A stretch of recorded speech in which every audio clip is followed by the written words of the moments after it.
is now 10 a.m. on May 25th, and we're going to call into session this regular session of the Wood County Commissioners Court. It is our normal custom to begin each session with a word of prayer, and I will be doing that this morning. But before we do that, if you would, please bow your heads for a moment of silence in memory of Justice of the Peace Neil Mosley.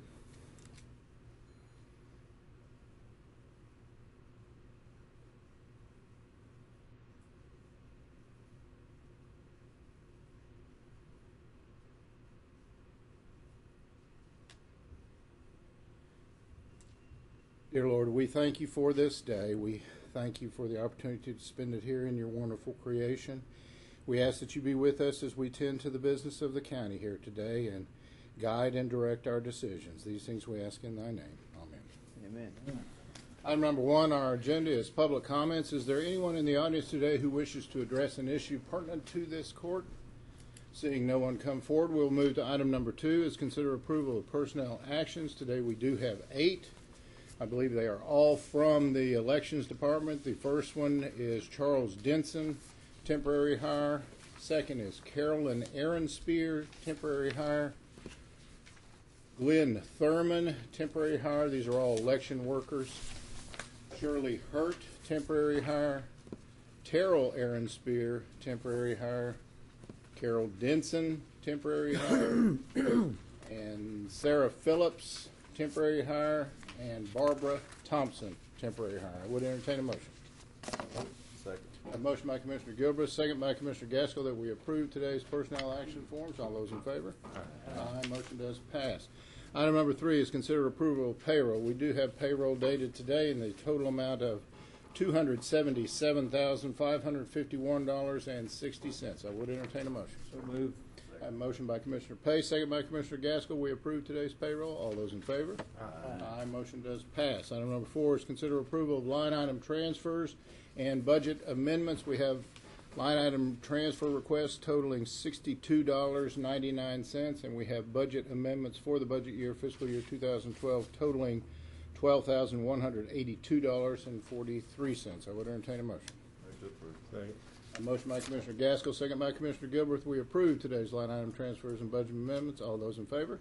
Aye. Motion does pass. Item number 5 is consider approval of claims.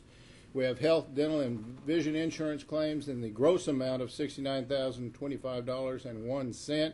A voided check in the total amount of $470.54 for a net adjusted total of $68,554.47. We have accounts payable claims in the total amount of $365,444.88, and we have direct claims paid in the total amount of $271.33. I would entertain a motion. Motion for approval. Second. A motion by Commissioner Shirley, second by Commissioner Pace. We approve today's claims. All those in favor? Aye. Motion does pass. Item number 6, consider approval of Sharon Brooks' nomination to the Wood County Child Welfare Board of Directors. We have in our packet a request signed by the board president, Georgia Cameron, requesting that Sharon Brooks of Yantis, Texas, be nominated to that board. So I would entertain that as a motion. Second. A motion by Commissioner Gilbert, second by Commissioner Gaskell, that we approve Sharon Brooks' nomination to the Wood County Child Welfare Board of Directors. All those in favor? Aye. Motion does pass. Item number 7 is consider approval of annual renewal service contract for the IT system printer. You'll find in your packet a copy from ABA Mariah Corporation. This is a continuance of a maintenance service agreement. And it is for the large printer in the IT department. I would entertain a motion. So moved. Second. A motion by Commissioner Pace, second by Commissioner Shirley, that we approve the annual renewal service contract for the IT system printer with ABA Mariah Corporation. All those in favor? Aye. Motion does pass. Item number 8 is consider approval of ICS training compliance policy. I believe, Mr. Selman, you were going to speak to us about this. This is a requirement for the state of Texas that we add to our library a training requirement for the NIMS and a process on how to go about it. And I'll remind you that this is all a guideline. We don't have to do it exactly, but we have to have something in wording that's tied back to grant money. So that's one of the requirements available for grants. All right, commissioners, have anything to ask our emergency management coordinator? If not, then I would entertain a motion. Second. I have a motion by Commissioner Gaskell, second by Commissioner Gilbert, that we approve the ICS training compliance policy. All those in favor? Aye. Motion does pass. Thank you, Mr. Selman. Item number 9 is consider approval of Old Shan's proposed contract for water management repair at the Justice Center. You should have in your packet a proposed contract. This is to address the water issue across the front of the Justice Center, and they are basically proposing doing the essential same process that they used here at the courthouse. So if I have no questions, I would entertain a motion. Is this the only bid we got on it? It's not a biddable Oh, it's item. not. We just selected Old Shan because we have ongoing contracts with them. All right. I would entertain a motion. Second. I have a motion by Commissioner Gaskell, second by Commissioner Pace, finally, that we approve the Old Shan's proposed contract for water management repair at the Justice Center. All those in favor? Aye. Motion does pass. Item number 10 is consider approval of pledge and or release of securities. You'll find in your packet correspondence from Bank Texas. It is signed by our treasurer, Becky Burford, authorizing release of securities. I would entertain a motion on that action. So moved. Second. I have a motion by Commissioner Gilbert, second by Commissioner Gaskell, that we approve the pledge or actually in this case, the release of securities at Bank Texas. All those in favor? Aye. Motion does pass. Item number 11 is consider approval of treasurer's reports. Ms. Burford. Good morning. In the packet is the March report, which will be the monthly and year-to-date totals. It's pretty standard for what we've been presenting to you in the past. Just some highlights is that this is the first month our fund balance or cash balance went down for the fiscal year. This is when we're starting to penetrate our cash balance after the tax season. And basically it went down by $885,000 in the month of March. But for the year to date, it went up about $7 million. So that's what's expected. The tax pool has about 15% of our funds. The other remaining 85% is at the depository. Of that, about 80% of that is in CDs invested. Our CD rates are running from anywhere from 0.18 to 1%. And in March, we accumulated $10,780 in our CD interest, so I believe that is beginning to pay back our efforts for that. The year-to-date monthly receipts were $1,260,000, and our disbursements totaled $2,145,000. Our pledged security report is attached to the next to the last report. We were pledged at 114% with a pledged securities valued about $20 million. The last report is the listing of the investment report that suffices for our investment reporting, and that will be our listing of the CDs that we're invested in. And tax pool also is our other option for investing. I appreciate the auditor staff in reviewing the report prior to presentation, and I appreciate your consideration. All right, thank you, Ms. Burford. Commissioners, have you any questions of the treasurer? If not, I would entertain a motion. I have a motion by Commissioner Gaskell, second by Commissioner Gilbert, that we approve the month ending March 31st, 2012 treasury report as presented by our treasurer. All those in favor? Aye. Motion does pass. Thank you, Ms. Burford. Item number 12 is consider approval of amended purchasing policy. You find in your packet a copy of our purchasing policy, and my understanding is, and correct me if I'm wrong, Ms. Sellers, that the only change is the addition of the very final paragraph in there, and we're doing this so that we are in compliance with the ability to solicit and or receive emergency management Homeland Security grant funds? Correct. Okay. So if no one else has any other further questions, I would entertain a motion. So moved. Second. I have a motion by Commissioner Gilbert, second by Commissioner Gaskell, that we approve the amended purchasing policy. All those in favor? Aye. Motion does pass. Item number 13 is consider approval of trade-in for like-kind purchase for Road and Bridge Precinct 3. Mr. Pace, I believe this is yours. Yes, we have 3 more we want to trade in on 3 new more, and I make a form of a motion that the Commissioners Court would grant me the authority to do this. All right, we have that motion before us. Do we have a second? Second. I I have a motion by Commissioner Pay, seconded by Commissioner Shirley, that we approve the trade-in for like-kind purchase for Road and Bridge Precinct 3 concerning these mowers. All those in favor?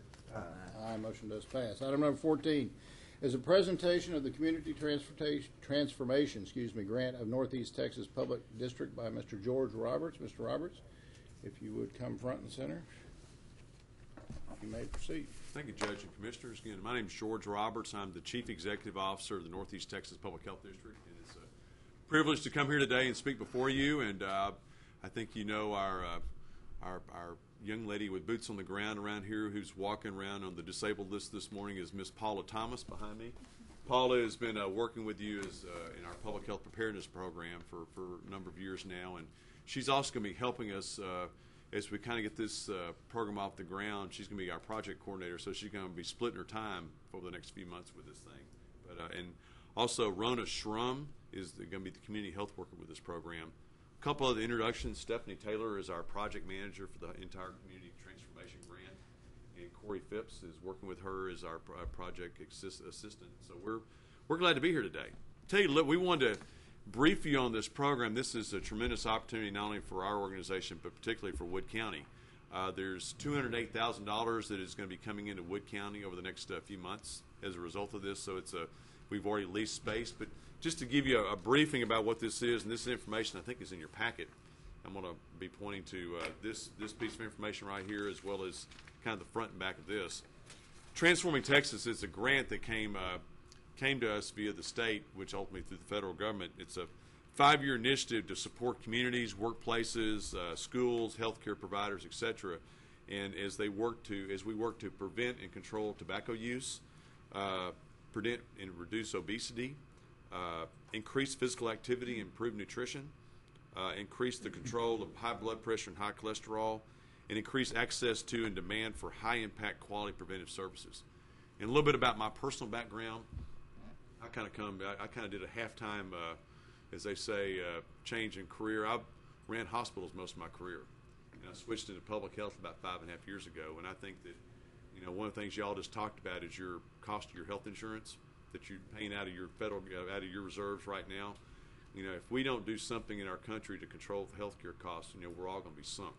And one of the things that I'm excited about and working about public health is this is all about trying to, what can we do in our communities to really help our citizens reduce the cost of health care. And it's basically shown as, you know, one of the things that can be done is tobacco use. We were very fortunate in Tyler to pass a very strong smoking ordinance in our community a while back, and those things have been shown to really reduce your tobacco usage in your communities, and which is as you see in your healthcare costs, one of the prime drivers of healthcare costs, one of them has been tobacco usage, and that's very shown out there.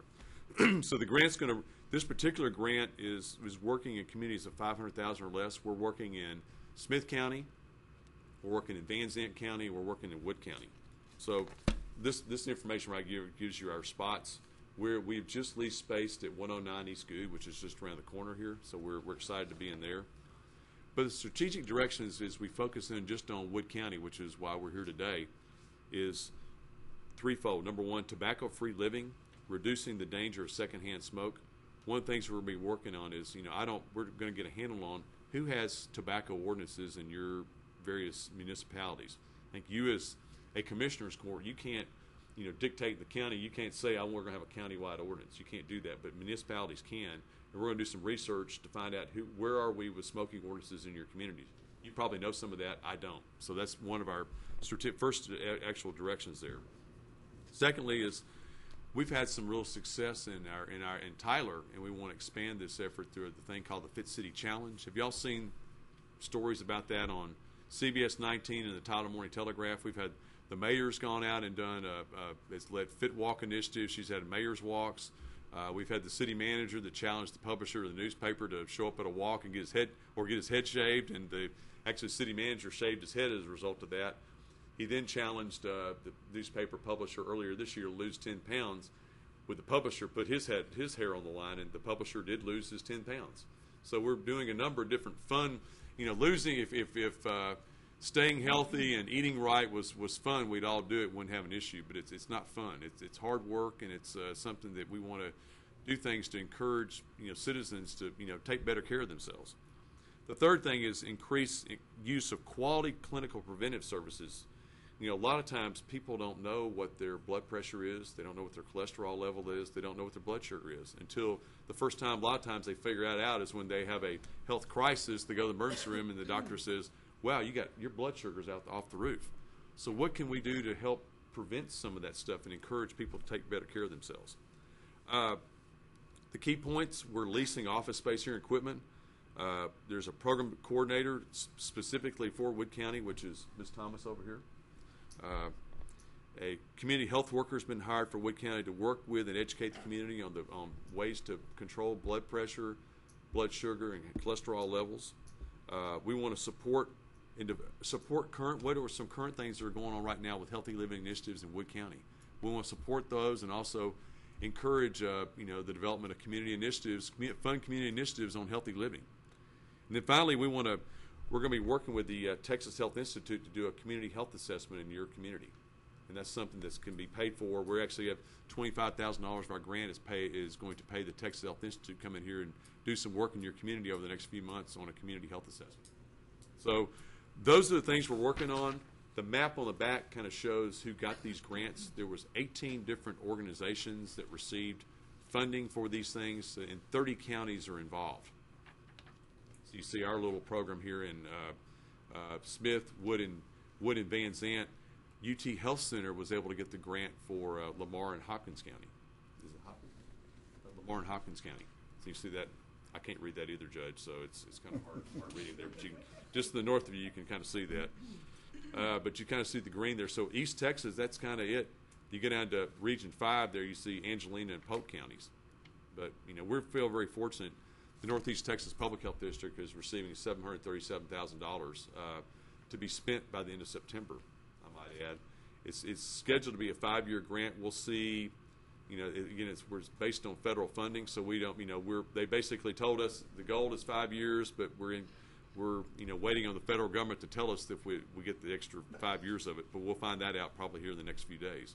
So it's an exciting program, and we're just thrilled to be working a little bit closer over here and share some things that we've learned and also learn from you guys, because we found out when we started talking to folks in Van Zant County, they've already got some pretty strong initiatives over there. They've got a mayor's walk. They've got some people there. They've mapped out their trade days to do some fun stuff over there, some walking things in that area. So we want to work with you guys best we can on that and hear your ideas as well. Questions? Can I answer questions, concerns, thoughts?